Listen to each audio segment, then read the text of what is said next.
I'm reminded of 1985 Miami Vice because, Randy, I can feel it coming in the air tonight. The NHL playoffs are finally fucking here, boys. The best tournament in all of sports has been graced upon us one more time. We got the Battle of Florida. We got Bruins versus Leafs again. We have Islanders versus Hurricanes. We have Rangers looking to steamroll the East. Can the Capitals, who just qualified yesterday, can they even take a game off them? We're going to talk about all of that and more tonight. We're going to go through every single Eastern Conference playoff matchup, starting. You can see the photos behind me with the Boston Bruins versus the Toronto Maple Leafs. If you're a neutral fan, you've probably watched a little bit of these series in the past few years. The storyline's right there. You've heard it from the Toronto media, the NHL media, and the interviews in the locker room after the game. Toronto struggles to get by Boston. Toronto has excellent high-flying forwards, right? Matthews, Marner, Nylander. They've gone out, they've acquired some grit. They got a Tyler Bertuzzi, Max Domi. They have Morgan Riley, who's excellent at rushing the puck up ice. But for whatever reason, no matter what adjustments they make, no matter the context of a game, when they come up against Boston, they tend to just always fall short. Maybe not flat, but short. Yeah, If Toronto scores 5, Boston scores 6. If they're able to stop the Bruins from getting their forecheck in and getting the puck deep, well, Boston scores 2 and they only score 1.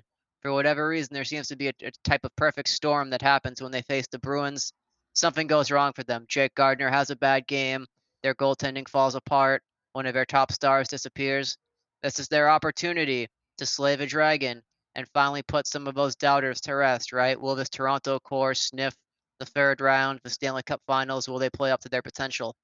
For Boston, you're playing with house money. You came into this season, no Krejci, no Bergeron. You lose Bertuzzi to these Maple Leafs. You lose Dmitry Orlov to the Hurricanes. You've lost some other players up and down the lineup, and you've had to insert the young guys. John Beecher has stabilized their bottom six, excellent on faceoffs. I think we're going to see Mason Lowry in this series, perhaps a little later on. Young puck-moving defenseman. And on top of that, you know the names. Brad Marchand, everybody's favorite, clean, lady being an award-winning player. David Pastrnak. Pavel Zacha has been excellent. I saw yesterday Zacha and Coyle for the Bruins actually outscored Krejci and Bergeron for the Bruins combined last year, right? They had, I believe, 4 more points combined this year than Krejci and Bergeron had last year. So the fact that they were able to replace that production instantly with Zacha, a guy, there were some questions about him. Can he be a top 2C, a 1C consistently? Same thing with Coyle. Coyle generally makes his money by dominating third line talent. It's all come together. We have another excellent matchup. For me, I have to lean the Bruins. And no homer bias aside, boys, I will give it to you 100% straight. The Bruins are a wildly inconsistent team in terms of the quality of play they can give night in and night out. There are a lot of games the Bruins won this year. They were not the better team, but they had the better players in certain positions. Not every team can contend with a McAvoy and Lindholm and Carlo, right? That's an excellent building blocks to your defense. The Bruins can rotate a 1A and a 1B in net. They have Ullmark and Swayman. I expect Ullmark to get the start in this series due to his better form coming into the playoffs. And in the playoffs, I'm always going to lean defense and goaltending. And if you've seen my videos also in the playoffs, what wins is grit. I'm going to say it very bluntly. If you are not cheating like a motherfucker, you are at a disadvantage in the NHL playoffs. If you're not spitting, scratching, clawing, hitting people behind the play, chirping them about their mother, their brother, their cousin, their ex, all of that, you got to be doing that to win. The Bruins know that. That's why they went out. They got Pat Maroon at the trade deadline. I know in a series where you're looking at Matthews to really come out and dominate. Marner in the playoffs, I think he's been pretty good from everything I've seen. He's delivered on what they've asked of him. Can he have success? Can Matthews have success, right? Will the Maple Leafs core finally beat the Bruins? On the other side, will it be business as usual? Will Pastrnak just keep potting the goals? I think it's going to come down to the bottom six for these two teams, right? The top six will cancel out, and it'll be those bottom six contributions that will push one side over the hump. Bookmark it right now. Pat Maroon is going to be an impact player. Maroon and Domi, for their respective teams, are the guys I legitimately have my eyes on, just due to the nature of the playoffs and knowing how those energy guys, those grit guys can swing things. I got Bruins in 7. Expect the Maple Leafs to 100% win games here, right? I know the Bruins swept the season series. Guys, in the playoffs, that doesn't matter. The playoffs are extremely intense and competitive. Nothing is free. Everything is earned. Maple Leafs will win games Bruins will win games. And if you're betting, I'll tell you right now, the Bruins will win in Toronto, and Toronto will win in Boston. So don't just chase the home teams. So I got Mhm. Bruins in 7. Randy, what do you got? Man, you hit the head on the nail there, but hit the nail on the head, had it I did backwards. both. But yeah, there you go. But I think you're being a little modest there with the Bruins in 7. But other than that, I agree with you up and down here. Bruins, again, down the stretch here, they've won 7 straight against the Maple Leafs in any context. That's just very hard to ignore, right? The Bruins have the Maple Leafs number overall. Um, the Leafs are facing a ton of pressure uh, to stick it to Boston here, and I just don't see how they get it done uh, in a 7-game series. Like, can they win a game or two out of the series? Yes. I don't see this going to 6. I could see, honestly, this being Bruins in 5, more likely 6. Uh, the Bruins should take care of business here. I do not see an early first round exit like last year. I think that's a real one off, just less, more on the rare side of occurrences for them. This is a great team up and down. They've stepped up when they had to. And the Leafs' first half of the season uh, was very sporadic and up and down. They had a lot of really bad losses. Um, so again, I see the Bruins as the more consistent team. The Leafs had the number 7 ranked power play, but that unit struggled against the Bruins and with just 1 goal and 11 opportunities. Uh, Again, over this stretch of games that they've had dating back to last season, going into this playoff series, I got the Bruins in 6 easily here. I like the way you think, Randy. It's music to my ears. Hey, there we go. Yep. So there you have it. I have Bruins in 7. He has them in 6. A lot of the world is looking at this and going, "Yeah, we've seen this one before." Okay. I will caution and say, inevitably, Toronto has to beat them, right? The law of averages has to kick in eventually. And again, right. I'm not saying I mean, Boston very well could sweep them, though. I mean, again, if we're talking, I just looking, I won't go through a litany of numbers and stats here, but Boston overall is the more consistent team, and I just don't see them not being fired up, at least in this first round. Can they be upset in the second round? Yes, but again, as far as these first 4 games are concerned, I would go easy on the upset alert. um, yeah, I would be very shocked of the grouping of 4 games if this is one that we see going the complete opposite way that we're calling it. I'd also be shocked. Not surprised because I've seen the Bruins fuck around constantly in the playoffs, but that show I business, baby. I feel like that would be the biggest headline out of the early postseason if the Bruins found a way to not win this series. Really? That is bold as fuck. I like that. I mean, everybody. Well, I don't know what game you want to talk about next, but as far as the Rangers and Capitals, if we want to talk about upset, I feel like the Rangers really might get this taken to 7 games, and the Capitals might snatch something at the very last second. They have been the bookmark, unpredictable, wild card, just who knows team. And it would be a very New York thing to botch this and find a first round exit after the amazing regular season that they've had. There is always one. This year, I don't think that would be Boston. In this reality, I see the Rangers very, very possibly giving something up to the Capitals. I'd love to hear your breakdown on what you have. That is bold. Although this series in hockey, to his point, in hockey, right, in other sports you may watch, and it's very notable to see a low seed beat a high seed.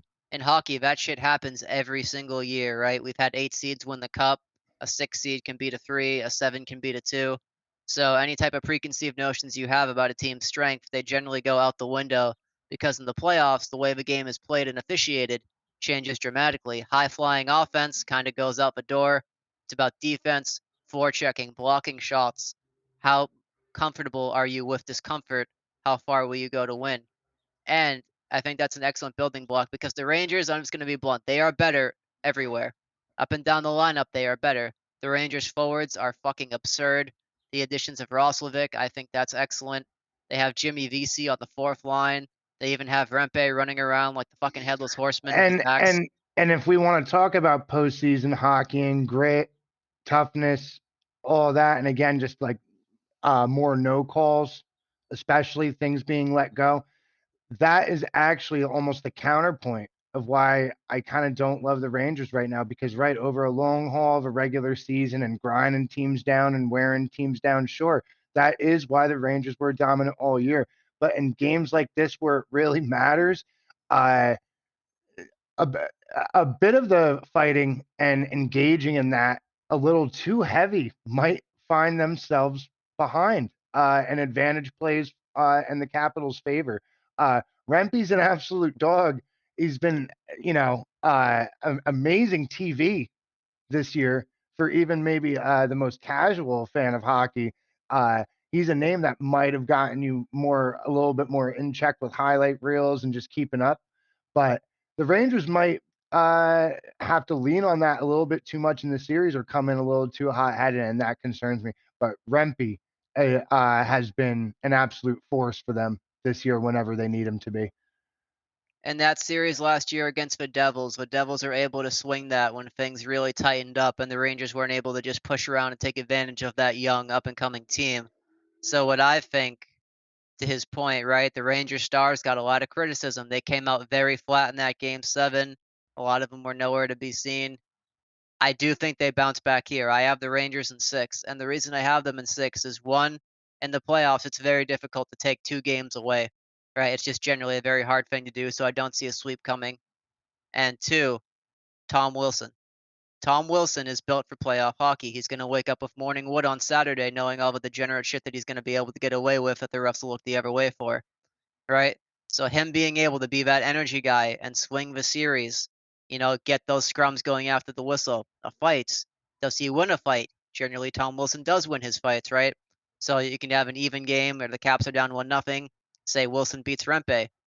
Well, that's a big energy boost if the Capitals come out flying, and they have a lot of self-belief in that room. Let me be clear. Their management thought they were going to miss the playoffs. They sold at the deadline, and then I was going to mention that as well. yeah. Yeah, big pieces at the deadline. For me, though, I find it very difficult to fade that Rangers lineup up and down. Shesterkin especially, I've always been very impressed with him, the way he sees the game, tracks pucks. He makes those clutch saves, and he's a very good at, conserving motion. He's not like and I love the guy. I fucking love Tim Thomas for what he did for us. But, jumping around, flopping around, he's very calm and controlled in the net. So I'm going to back Shesterkin in the rags here. But nothing is free in the playoffs. Like I said, I have him in 6. And Randy, what do you have officially? We could definitely agree on this being a long series and definitely no sweep here. I'm gonna stick. I'm gonna stick to my original instinct here. I think this series goes absolutely deep. Absolutely deep. Capitals in 7. There you have it. Capitals in 7. Will they pull a Blue Jackets like they did against the Lightning? Will they shock the world? And in hockey, the stars align like that. That's a very dangerous place to be when everybody's looking at you like, oh, yeah, you're going to murder this team in 5. You don't murder them in 5. It's 2-2 after, 4 games. That's when the walls get a little tighter. You start questioning yourself. And, a game 7, anything can happen. Ovechkin is an absolute bona fide goal scorer. Game 7 on the line. Have that guy in your lineup, he could win you that game 7. That being said, though, fucking Kreider, Kako, Panarin, just amazing up and down that lineup. I yeah, I find it very difficult to fade that. In the East, we got the Battle of Florida. We have the Panthers and the Lightning. To me, there is a very clear side to this series. All over the Panthers. If you've been watching this video, you know what I think about playoff hockey. The Panthers are built for playoff hockey. They are built to spit at you behind the whistle, slash you, kick you. Kachuk is going to do everything he can to get under your skin. He's going to be whispering shit about your mother, your daughter, your son. He's going to be hitting you from behind, and he's going to have Nick Cousins, Bennett, even Mikola can fight a little bit. He's going to have all those guys backing him up, coming constantly, wave after wave. That's very difficult to deal with, especially in the playoffs. Tampa. Tampa are winners. They won the back-to-back cups.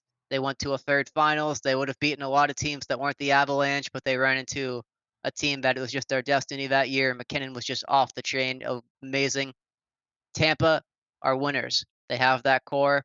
Hedman, Vasilevsky, Kucherov, Stamkos. These are guys who've played so many playoff games. They know what it takes.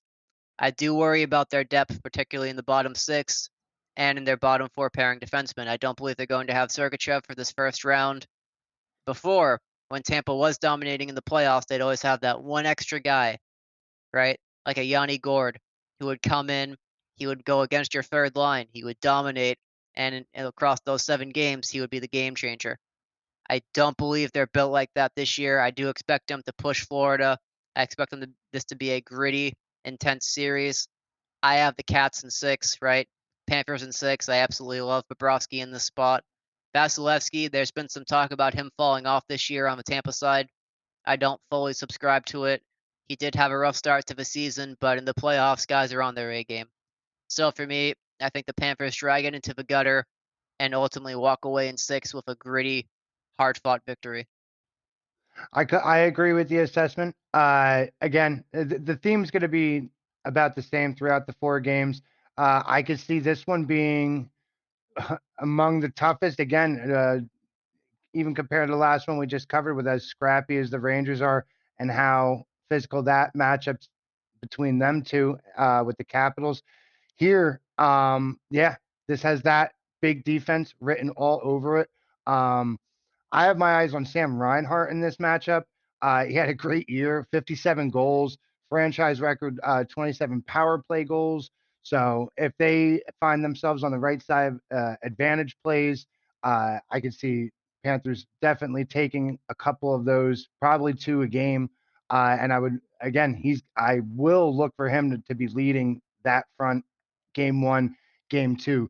This series, I feel like, is going to be heavily dictated on who wins this first game, which might sound like a bit of a generalization, but this one's going to be whoever takes the momentum first. They met 3 times in the regular season this year. Florida went 2-1 against the Lightning. But again, it's not quite the disparity that we were talking about before with Boston and the Lightning. But no, I'm sorry, not the Lightning. Leafs. Yeah, Boston and the Leafs. You like to see, again, a little bit more of a 50-50 here in the recent matchups. But again, I could see this going pretty deep. I would say overall, Panthers in 6. But again, game 1 will be very interesting. And I think that's going to dictate the whole series. I could see them going game for game realistically, but I wouldn't say give the Lightning any momentum here. If they win game 1, game 2, Lightning go up there, I feel like the series might be not as competitive as it looks on paper, and they may run away with it. But Panthers, I believe, have the firepower to power through on this one. That top line of Barkov, when they went up the deadline, they got him Tarasenko to play on his wing. That's paid off already, gigantic dividends. I'm looking at that myself. I think that's going to be a very successful combination in this game. Excuse me, this series. I think the Panthers are just going to win through their consistent two-way play, their forecheck, and peppering Vasilevsky with shots. On the Tampa side, I will say Tanner Jeannot has not worked out as well as they thought he would, giving up all the assets they did to acquire him from Nashville. However, a series like this against the Panthers, this is where you need a guy like that. If he can step up, start scoring at a higher clip, really leave his impact on games, I'm looking at him, right? And that's going to be a common theme as I break down these playoffs. The stars almost always show up, right? Pasternak, Matthews. Or in this series, you have Barkov, Reinhart, Kucherov, Stamkos. It's those extra guys, the guys you may not have heard of during the season as much. In the bottom 6, they play 15 minutes a night. Can they maximize all 15? That's where these small edges and advantages that ultimately win you a series are found. So that's just my quick little, blurb on that, my little rant. No, and again, I mean, and speaking of matchups, again, what sticks out big to me on paper is, again, what we're looking at between the 2 goalies. Bobro- Bobrovsky, Yep, uh, Bobrovsky. 30, 36, 17, and 4, 58 starts, uh, .915 save percentage, 6 shutouts in the regular season. Spectacular. Goes hand in hand with excellent defense. And Vasilevsky, 30, 20, and 2 in the net, 2.9 goals against average, and a .900 save percentage. So near identical for both guys in the net. It's going to be really, really, I think, again, between the first two, both of these guys in the opposing nets, like a 2-1 final, 3-2 final. Very few goals, I feel like, and every single goal is going to be hard fought. Yeah, anytime I see 6.5 in the playoffs, my eyes get very wide because generally the bookies line round one like they would line the regular season. It ain't like the regular season. You can have the best offense against the second best offense. That game can end 1-0 because guys are just laying it out there every single time. One small note before we move on. I talked about Janot. Mikey AC Mont's another guy who can play that gritty, underhanded style, slash you in the back of your ankle and whisper wild shit into your ear. That's another guy on Tampa who I could see helping them turn the tide against that constant Panthers just push, push, push, fight, slash, score, push. That style that they've really adapted. So that's our nightcap there on that series. And the last series, we have the Islanders and the Hurricanes. This is my upset. I absolutely love the Islanders in this spot. That may seem wild. On the Carolina side, I believe they're either the favorites or the second favorites to win the overall Stanley Cup. Vegas and the bookies have always liked them. That two-way style of play with Aho as your 1C, fucking Rod the Bod behind the bench, and probably the best defensive defense core in the NHL. But in the playoffs, it hasn't translated as well. You would have expected this Carolina team to be in those conference finals and maybe show up a bit more. Last year, they do make it. They don't win a game. The offense runs dry. The Panthers essentially just beat them down over the span of 4 games, and they had trouble dealing with that forecheck. I think a similar thing is going to happen here. The Islanders are not a regular season team at all. I was not surprised to see them struggle during the year. They are a great postseason team. We've seen this core do similar things in the past. They fuck around, finish third in the Metro, and, well, look at that. They're in the Eastern Conference Finals. Matthew Barzal, Bo Horvat. I absolutely love that 1-2 punch. I believe they should have Pelech and Pulak back for this. Sorokin and net, excellent goaltender. They're going to be heavily undervalued in this series because, one, the bookies love Carolina, and two, Carolina was dominant during the regular season. They're expected to win here. But I like that Islander style. I like the fact that they're always just kind of hanging around in games. Always hanging around. At the beginning of the year, they lost a ton of one-goal games. They would either lose by a goal, blow a lead and lose by a goal, blow a lead, lose an overtime or a shootout. Remember, in the playoffs, the risk of that's a little different. Yeah, you're going to have lead changes. They could get tied up in the third, but the overtime period will roll around. It's not going to be that frenetic 3-on-3 where a team like the Islanders that are more structure dependent are going to struggle. It's going to be 5-on-5, traditional play. There is no shootout. I fucking hate the shootout. I'm one of those guys. I think it's a skill competition. I don't like how it can decide your playoff seeding. I'm I with you on think, that. I absolutely hate the shootout. I hate it. and I think that identity line, Matt Martin, Cal Clutterbuck, just bearing down on you game after game. Boom, boom. Taking guys out of a series, starting things after the whistle. I love the Islanders side here. That's my upset is Islanders in 7. Randy, what do you got? Man, I don't think we have much disagreement at all here today. I have a funny feeling about the Islanders on this one too. Um, Again, I don't see anything too shocking as far as, a 4 or 5 game. Definitely no sweep here. I see this going 6 or 7. Uh, Islanders will take their lumps throughout. And that's a big statement, I feel like. But to your point, the Islanders aren't exactly a regular season team. They are, however, a postseason team when they can manage to get there. First half of the regular season this year was pretty rough. Second half, they started getting hot and putting streaks of games together. The Hurricanes, they finished 52-21-9. Islanders finished 38-27-16. So to your point too, a lot of give one, get one games. And that is something to not overlook here. Again, on paper, you could get lost, and how much more dominant the Hurricanes have been. These are two teams built around defense. And while that is also the Islanders' focus. They struggle a bit with just risky shots. They don't really do too many risky passes, and they struggle on the power play. But again, regular season, the give one, get one, shootout games, overtime's played again much differently in the postseason. I could see them taking the slight edge here, upsetting the Vegas favorite bettors, which are probably going to be very heavy on this, just not looking too deep into it, just leaning heavy on the Hurricanes, just because um, if there was the most sober take of an upset of these four matchups, it may be this one. I may be a little bit on the wild side predicting the Capitals upset of the Rangers, but I may be biased just because my tri-state association here with also my New York Knicks in the playoffs. So I want to believe that some New York team's got to lose. I don't want it to be mine. But it's a sober take here with the Islanders taking this in 6 or 7. I do like them in this spot as well. Mm-hmm. And another thing, we should talk about the Carolina side. Carolina went out, they got Evgeny Kuznetsov and Jake Gensel at the deadline. And that was the big answer, right? You would look at that lineup, think, all right, their structure is amazing, but they don't have that pop of scoring, right? They have a ton of guys who are going to pot you 50 and 20, but they don't have a ton of pure offensive players, we'll say. A guy like Jordan Martin who comes to mind, he can do everything. He can hit, forecheck, play the penalty kill, he can score, right? It's more guys like that, two-way players that are balanced. I think that style isn't necessarily a bad thing, right? Yeah, sure, in the regular season, you're going to be losing those games 1-0, 2-1. You're thinking, fuck, we need a scorer, we need a winger.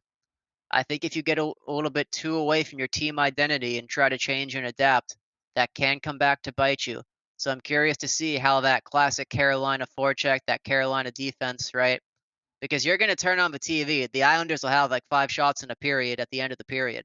That's how good Carolina can be in the playoffs. They have the best, like I said, defensive core in the NHL. Those 6 defensemen, fucking beauties. But I really am curious to see if trying to stylistically change and adapt will come back to hurt them. Because look at the Panthers last year, right? You don't have to really conform to the traditional, two-way hockey, speed, scoring, balance.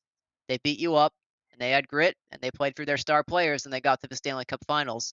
So I think having a team identity to differentiate yourself can be healthy at times. I'm curious to see how the additions to the lineup of the scoring will affect anything, if at all. But I still like the Islanders side here. So yeah, that's my overall take on the series. I like it. So what we have Islanders. We both agree to that to them in 6 or 7. Hmm. We see the Rangers Capitals slightly differently, or Yeah, I did have you? Rangers in 6. Yeah, you have Rangers in 6. I got Capitals in 7. We both love the Bruins in this spot. I see them doing a little bit better than you do. Hmm. Uh, and then yeah, very nice. I mean, again, sober takes. I feel like with the upsets, but again, I will be very unsurprised to see if somehow the Rangers drop game 1, and all of a sudden the pressure's on New York. Yeah, I can already see the headlines on like the fucking New York like Post or some shit like that. I would always see that watching Sports Center as a kid. Like a New York team would do something, they're like, "Yeah, look at the headline in the New York Post. It's a pun about how bad they are," and then they'd like, throw the fucking thing away. So I yeah, can't I can't remember the interview I was watching lately, but it was a former NBA player referencing why free agents, like especially like in the late 90s into the 2000s, why a lot of the bigger names even then stayed away from New York as free agents. They went on to explain pretty much the Garden or just New York in general. When you're the away team and you get there, if you start hot, they are cheering for you, and New York will boo their team at home if it is not going their way immediately. Playing at the Garden and just as a Knicks fan over the years, with some of the roughest years, I mean, man, they missed the first shot, one turnover, you have an entire arena booing at you. So the Rangers, again, something here. They let up an early goal, first 2 minutes, 3 minutes. Uh, you know, New York is not a patient fan base. So when things go bad, they tend to go bad fast.